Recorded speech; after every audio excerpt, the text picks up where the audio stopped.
So we have this notion of Taraweeh being 20 versus 36 raka'at, and these are the two opinions within the madhahib. The Hanafi, Hanbali and Shafi'i school basically say that Taraweeh should be 20, and the Maliki school says that it is best to make it 39, 36 plus 3, 20 plus 3, so I should say 23, okay? And the Maliki say 36 plus 9, which is 36 plus 3, which is 39. Now, these numbers, as I said, are quite arbitrary. All of the madhab said these numbers are mustahab and not mandatory. All of the four schools said these are the best numbers, but more or less would still be Taraweeh. And from the perspective of these schools, Qiyamul Layl / Tahajjud / Taraweeh, because it is Sunnah, there is no number that is mandatory. How can something be mandatory when the Salah itself is nafil? You get the point here.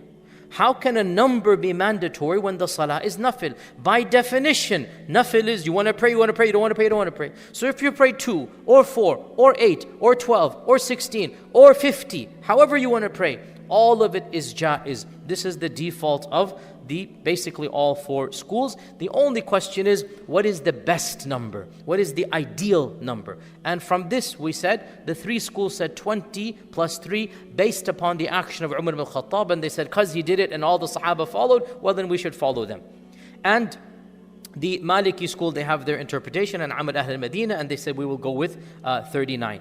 Now, there's a modern controversy, completely modern, began literally one generation ago, that the claim that 8 is mandatory. Not that 8 is sunnah. That could be an easy argument to make, because it's do whatever you want. You do 8 sunnah.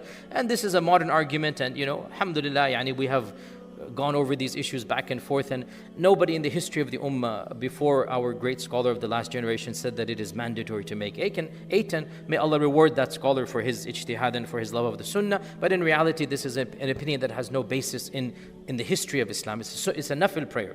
So to make a controversy that only 8 versus 20 is mandatory, really this shows, and I'm trying to be respectful here, anybody who says this hasn't studied the books of fiqh. No scholar in Islamic history, except for 1 or 2, ever said the number of raka'at is obligatory.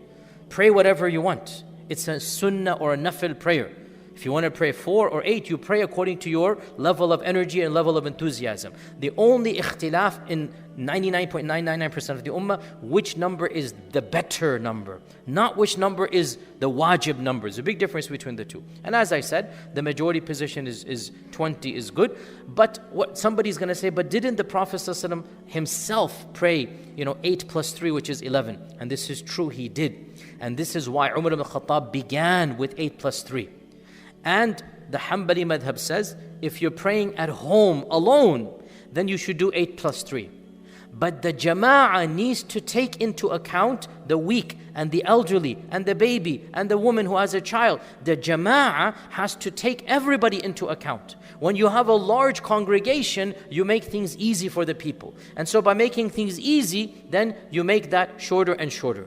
So therefore, the Hanbali position, which makes a lot of sense to me, says the more rewarding when you're all alone, you have nobody to worry about. Yes, you should pray long prayers, and you pray 8 plus 3.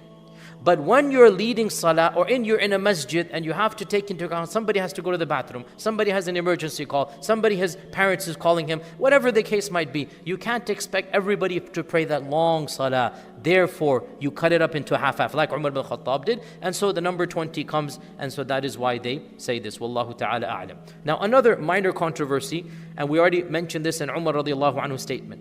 Minor controversies are very trivial things. What is better, to pray in the masjid or to pray at home? And once again, you have different schools say different things. Imam Malik and the Maliki school actually says it is better to pray at home. You should not pray in the masjid. Sorry, let me take that back. Not you should not, astaghfirullah. Pray if you want, but it's better to pray at home. Scrap that, I made a mistake. Of course you should, nobody says you shouldn't pray.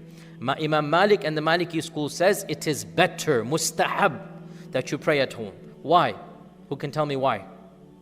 Why is it better to pray at home according to them? Yes. Okay, that's one good position. The Prophet prayed at home. But there are other things as well. You can pray for a long time without interfering with other people. What else? Barakah, how so? For the home, very good, barakah for the home. What else? Concentration, what else? Excellent. There is an authentic hadith that the Prophet ﷺ said that the best prayer of the person after the fard is the prayer of his house. And he himself would walk home and pray sunnah nafil as a default. Right? So there we have, Imam Malik has evidences for this. There's yet another reason, and that's showing off. Where do you have more potential to show off? The masjid with everybody. So when you're at home, right, then Imam Malik's position makes sense in his own way, that you're cut off from all of these things. You can pray longer, more khushu', you pray the qiyam of your choice, the Quran of your choice, etc., etc. The Shafi'i school said, no, the mustahab is jama'ah. What do you think their reasons would be? You know them, just use your common sense. Umar ibn Khattab, what else? Times the fadila of the jama'ah, what else? Walking to the masjid, all of these reasons. So you get the point. So they're all using generic evidences, okay? Using generic evidences, which one is the default. And wallahu alam, they're both right. In other words, you choose. If you are, mashallah, tabarakallah, able to pray 2, 3, 4 hours on your own, reading the Quran with khushu' and tilawa, then there is no doubt that, yes, you should pray at home. But if you're like most of us and you cannot recite like our Hafiz Qari Sajjad, mashallah, tabarakallah, right?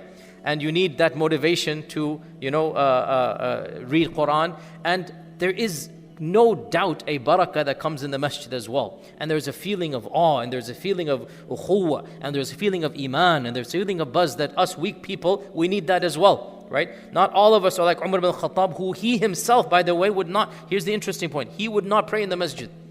He appointed Ubay and he walked back home and he prayed at home, okay? Because that's Umar. But we are not at the level of Umar radiallahu anhu. So those who are at that type of level, mashallah, tabarakallah, mashallah, great for you. Pray at home and expect Allah to reward you. However, this means you pray Isha in the masjid. Then you go and you pray at home. Now, another point of history is that where did this notion of finishing the entire Quran during Taraweeh come from? Actually, this is not found in early Islam. Of course, it can't be because the Prophet didn't do it. Even in the time of the Sahaba, it did not happen.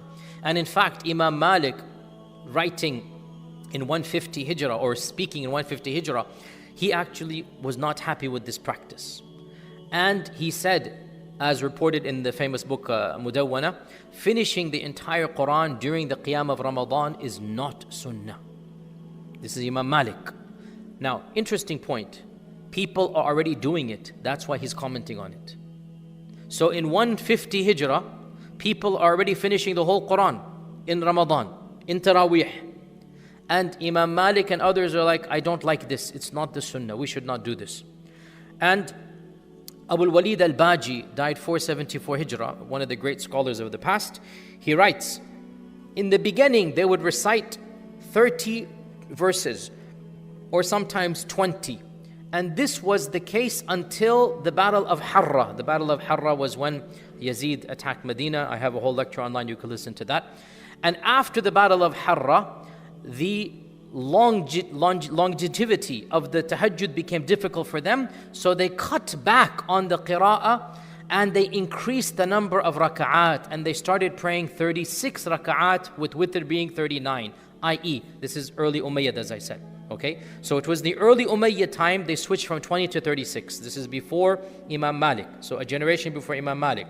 So they switched to 36, and in the time of Umar ibn Abdul Aziz, they would pray in every rak'ah around 10 ayats.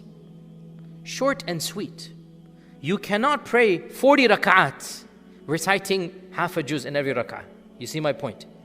And this was the Maliki madhab, and it still remains the practice in many places in the Muslim world, that you might pray 20 rak'at, and in every rak'ah, 5 verses.